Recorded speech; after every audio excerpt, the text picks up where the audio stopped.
जी, आज हमने बहुत ही शानदार और लाजवाब एक टॉपिक पढ़ा है। हम उसके बारे में चर्चा करेंगे। टॉपिक का नाम था भय से उत्पन्न प्रेरणा। प्रेरणा हम लोग पढ़ रहे हैं अभी, तो क्या आप लोगों ने समझा आज के इस टॉपिक से? हम थोड़ा उसके बारे में जानते हैं। जी, बबीता जी, अनम्यूट करें। नमस्कार सर जी। पैनल पे जी, बैठे साथियों को नमस्कार। थैंक यू सर, आपने मौका दिया बोलने का। थैंक यू आपका। सर आज जो हम सर ने हमें बहुत अच्छे से पढ़ाया, उनका भी धन्यवाद। ये जो भय से उत्पन्न प्रेरणा है, तो सर मैंने इसको पढ़ के मतलब कि ये सीखा, जो हमारा डर है, भय, अगर आप हमें आराम से किसी चीज को कहते हैं कि हम वो कर लें, तो हम वो करते नहीं है। और हमें यानी कि दबाव, प्रेशर दिया जाता है, तो हम काम फौरन कर देते हैं। जैसे इस कहानी में उन्होंने बताया कि भाई आप इस पे साइन करो, नहीं किया उन्होंने, तब उनको नौकरी छोड़ने की धमकी मिली ना सर, तो वो डर गए और फिर उन्होंने फटाफट कर दिया। फिर पूछा भाई आपने ऐसे क्यों किया, तो उनको ऐसा लगा कि पहले उन्होंने जवाब दिया भाई मुझे किसी ने ऐसे बताया नहीं, यानी इतना प्रेशर, यानी दबाव दिया नहीं। तो मैंने ये सीखा सर। और अंतर, हमारे अंतर की जो प्रेरणा है सर, तो इससे पढ़ के हमें सर ने जो बताया, तो ये सीख में समझ में आया मुझे कि जैसे उनके पापा थे, वो देख नहीं सकते थे, पर उनको इतना विश्वास था उन पे कि मुझे देख रहे हैं। और जब वो ऊपर चले गए, तो इतना कॉन्फिडेंस था कि आज मैं अगर अच्छे से खेला, तो वो मुझे ऊपर से देखेंगे सर। तो यही समझ आया कि एक ही बार में हमें सुन लेना चाहिए, काम उसी तरीके से कर लेना चाहिए जैसे आप लोग बताते हैं। उसका वेट नहीं करना चाहिए कि कोई इतना इतना दबाव डाले हमारे ऊपर। तो यही समझ आया सर मेरे। Thank you sir. बहुत बढ़िया। Great, great, great, great. जी, राजगुप्ता जी। जी गुरु जी नमस्कार, और पैनल पे बैठे सभी साथियों को मेरा नमस्कार। गुरु जी, इंटरनल मोटिवेशन यानी आंतरिक प्रेरणा के बारे में समझ में आया कि नॉलेज बेशक बहुत ज़्यादा हो और कम हो, उससे मैटर ज़्यादा नहीं करता है। बट ज़्यादा जो काम करती है वो चीज़ें, इंटरनल मोटिवेशन काम करती है, आपके पास क्या वजह है काम करने की और आप किस प्रकार के लिए किस प्रकार काम करना चाहते हो, वो चीज़ ज़्यादा मैटर करती है। गुरु जी, इंटरनल मोटिवेशन होना बहुत ज़्यादा ज़रूरी है।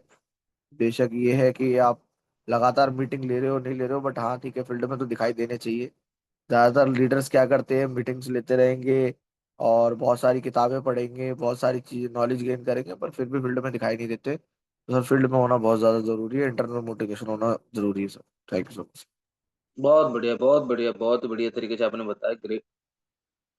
देखिए, मैं आप लोगों को बताना चाहूँगा कि आज का ये जो टॉपिक है ना, ये रियल में बहुत लाजवाब टॉपिक रहा है। और जैसा कि आपने अभी देखा होगा, बबीता जी और राजगुप्ता जी ने बहुत ही बढ़िया तरीके से इसके बारे में समझाया, बताया।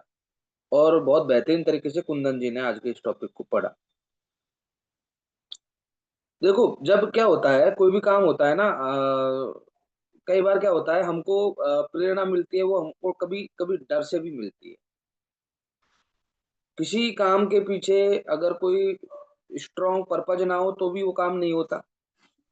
दूसरी बात है, कुछ भय भी होता है कई बार, तो वो काम हो जाता है।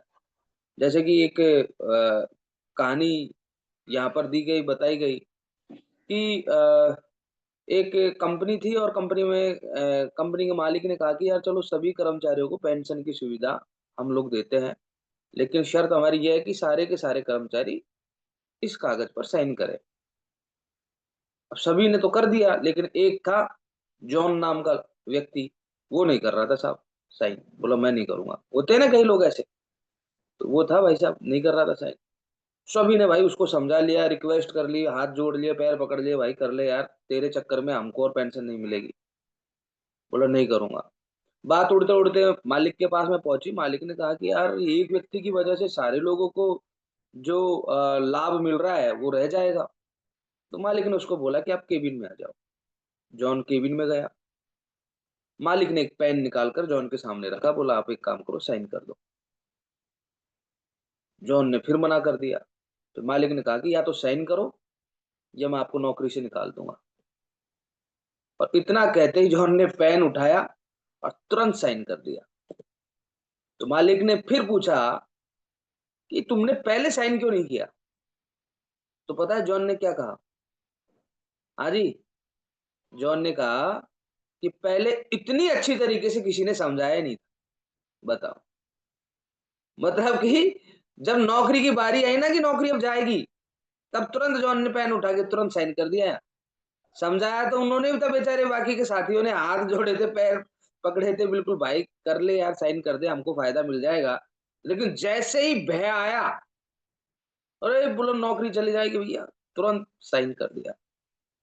तो भय से उत्पन्न प्रेरणा, कई बार ऐसा होता है। होता क्या है जी, देखो अक्सर देखा जाता है कि शिकार शिकारी को चकमा दे देता है। वजह यह होती है कि शिकारी अपना भोजन जुटाने के लिए दौड़ता है, जबकि शिकार अपनी जान बचाने के लिए भाग रहा होता है। भय के कारण उत्पन्न होने वाली प्रेरणा के फायदे क्या है? इसकी वजह से काम जल्दी पूरा हो जाता है, काम समय पर पूरा होने से नुकसान नहीं होता, और थोड़े समय के लिए इंसान की काम करने की शक्ति बढ़ जाती है। कब? जब पीछे भय लगा होता है, डर लगा होता है, तब। समझ में आए? देखो, एक ग्राहक ने किसी कर्मचारी से पूछा, क्या पूछा कर्मचारी से? बोला तुम यहां कब से काम कर रहे हो? तो कर्मचारी ने जवाब दिया, जब से उन्होंने मुझे नौकरी से निकालने की धमकी दी ना, तब से। यानी कि ग्राहक को पहले वो कर्मचारी दिखता ही नहीं था, पता नहीं कहां पर घूमता रहता था, क्या करता रहता था। तो ग्राहक ने पूछ लिया, बोला आप कब से काम कर रहे हो सर यहाँ से? तो उसने कहा कि जब से मुझे धमकी मिली है ना नौकरी से निकालने की, तब से। यानी एक भय, डर जरूरी है, कोई भी काम हो, डर जरूरी है, डर किसी का जरूरी हो। आज मुझे बताओ, अगर हमारे घर में भी अगर माँ बाप का डर नहीं हो, तो हाँ जी, मामला हो जाएगा खराब, हो जाएगा नहीं हो जाए, हर बच्चा बिगड़ जाए भाई साहब। देश में अगर हमारे में कानून का डर ना हो तो, हाँ जी, डर कितनी सेफ्टी करता है देखो, है। सफलता के लिए आप भाग रहे हो, लेकिन असफलता का डर ना हो तो सफल हो जाओगे क्या? बच्चा पूरे साल पढ़ता है, पढ़ने के बाद में अगर उसको एग्जाम का डर ना हो तो पढ़ेगा क्या वो? रिजल्ट का डर ना हो तो पढ़ेगा क्या वो? नहीं पढ़ेगा। डर जरूरी है।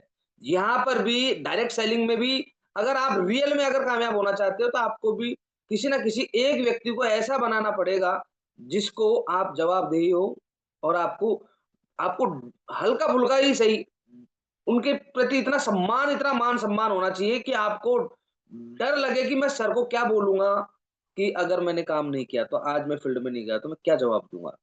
अगर आपके अंदर ये है, तो ही आप कामयाब हो सकते हैं सर। और नहीं तो भैया, आपको पता है, डर जरूरी है। बिना डर के कोई कामयाब नहीं होता है, क्योंकि भय से उत्पन्न होती है प्रेरणा, और जो आपको आगे बढ़ाती है। जवाबदेही बनो किसी ना किसी के, ठीक है ना। और प्रोत्साहन प्रेरणा क्या होती है जी? प्रोत्साहन प्रेरणा होती है, उसके बारे में हम लोगों ने पढ़ा। जैसे देखो, बाहरी प्रेरणा की तरह प्रोत्साहनों, बोनस, कमीशन, मान्यता आदि के रूप में भी दी जाती है। प्रोत्साहन प्रेरणा का सबसे बड़ा लाभ यह है कि जब तक असरदार प्रोत्साहन मिलता रहता है, तब यह काफी कारगर साबित होती है। असरदार प्रोत्साहन, जरा उस गधे के बारे में सोचिए जिसके आगे गाजर लटक रही हो और पीछे एक गाड़ी लगी हुई हो, जुटी हुई हो। इस मामले में प्रोत्साहन प्रेरणा कारगर तभी साबित होगी जब गधा भूखा होगा। अगर गधे का पेट भरा होगा ना, तो गाजर देख के भी नहीं चलेगा वो। समझ में आ रहा है? तो गधा भूखा होगा और गाजर मीठी होगी, और बीच बीच में उसको गाजर भी खाने को मिलेगी तब। गाड़ी में बोझ हल्का होगा, तब चलेगा गधा। ज्यादा ओवरलोड दे दिया तो गधा नहीं चलेगा। और अगर उसका पेट भर गया, तो वो भूखा होने का इंतजार करेगा कि मुझे भूख लगेगी तभी मैं चलूंगा। हमारी व्यापारिक माहौल में भी यही सिलसिला देखने को मिलता है। सेल्समैन अपना कोटा पूरा होने के बाद काम बंद कर देता है साहब। बोला अपना कोटा हो गया पूरा, अब देखेंगे बाद में। क्योंकि उसकी प्रेरणा कोटा पूरे होने तक ही सीमित है।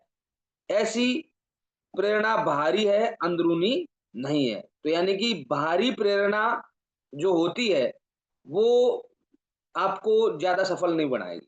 सफल तो बनाएगी नहीं, वो तो आपको ये है कि धक्के मार के आप थोड़ा बहुत निकल सकते हैं, आगे निकल सकते हैं। क्योंकि आप सिर्फ इंतजार में रहते हैं बाहरी प्रेरणा के। जैसे कि वो गधा है, गधे में पावर थी, वो खींच सकता था, वो गाड़ी को भी खींच सकता था, वो खुद भी चल सकता था, लेकिन वो बाहरी प्रेरणा उस गाजर को देख के ही चल रहा है। वो हर जगह शर्त लगा रहा है कि पीछे भैया गाड़ी में वजन हल्का होना चाहिए, भूख लगेगी तभी चलेगा। तो ऐसा अगर हम करते हैं तो बाहरी प्रेरणा है, और इसमें व्यक्ति थोड़ा ही चल पाता है, थोड़ा ही सफल हो पाता है, लंबे समय के लिए वो सफल नहीं हो पाएगा बाहरी प्रेरणा से। आंतरिक प्रेरणा कैसी होती है? आंतरिक प्रेरणा में जैसे कि यहाँ पर एक कहानी के माध्यम से बताया गया।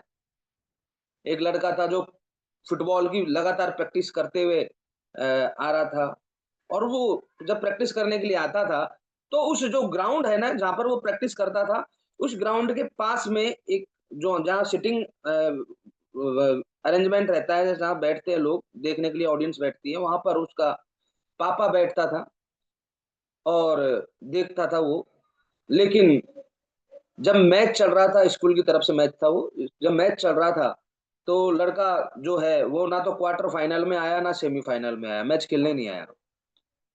और जब फाइनल मैच था, तब वो लड़का पहुंचा वहां पर, और उसने कोच से रिक्वेस्ट करी कि आप मुझे खेलने का मौका दो। कोच ने मना कर दिया। कोच ने कहा कि यार तुम तो फाइनल उसमें सेमीफाइनल में, क्वार्टर फाइनल में भी नहीं आए, तुमको कैसे मौका दे दिया जाए? बोला नहीं, मुझे मौका दे दो। वो रिक्वेस्ट कर रहा है, गिड़गिड़ा रहा है कोच के सामने। कोच को मजबूर कर दिया उसने। कोच ने कहा कि तुम इतना अच्छा खेलते नहीं हो, मैं रिस्क में नहीं दे सकता ना स्कूल को, स्कूल हार जाएगी, क्योंकि वो पहले कभी खेला ही नहीं था ढंग से। लेकिन उसकी रिक्वेस्ट इतनी पावरफुल थी कि कोच को मजबूर होना पड़ा, और उसने रिक्वेस्ट करी कि मुझे आप खेलने का मौका दे दो। कोच ने कहा कि ठीक है, मैं तुम्हारी रिक्वेस्ट के ऊपर तुमको खेलने का मौका दे रहा हूं, लेकिन स्कूल का भविष्य तुम्हारे हाथों में है, कहीं ऐसा मत करवा देना कि तुम हरवा दो हमको। बोला नहीं।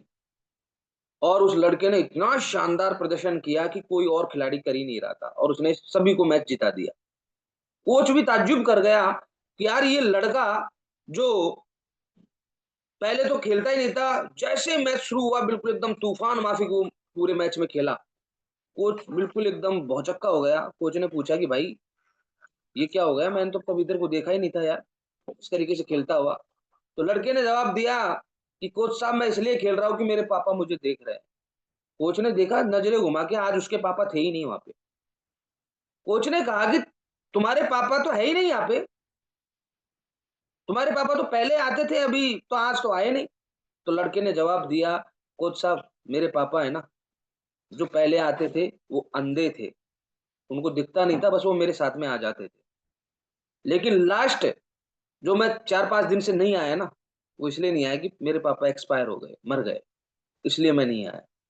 और वो अंधे थे उस समय, लेकिन अभी वो नहीं है, यहाँ से चले गए हैं, लेकिन वो ऊपर से सब कुछ देख रहे होंगे। और उस प्रेरणा को, क्योंकि उनको लगना चाहिए कि मेरा बेटा कितना बेहतरीन प्रदर्शन कर रहा है, कितना अच्छा खेल रहा है, यानी ये आंतरिक प्रेरणा है, आंतरिक प्रेरणा है। जब हमको कोई ऐसी आंतरिक प्रेरणा होती है ना, जब हमको अंदर से लगता है कि जीतना ही है भैया, और कोई चांस है ही नहीं, तो फिर कोई हरा ही नहीं सकता। उस प्रेरणा के आगे बाहरी मोटिवेशन वगैरह सब फेल है। तभी तो बोलते हैं कि कोई भी काम हो सफलता के लिए आपको अंदरूनी मोटिवेशन चाहिए। आपका कोई पर्पज चाहिए कि क्यों आप काम कर रहे हैं, क्यों आपको आगे बढ़ना है, बस, और कुछ नहीं। समझ में आया ये? चलिए, बहुत बढ़िया।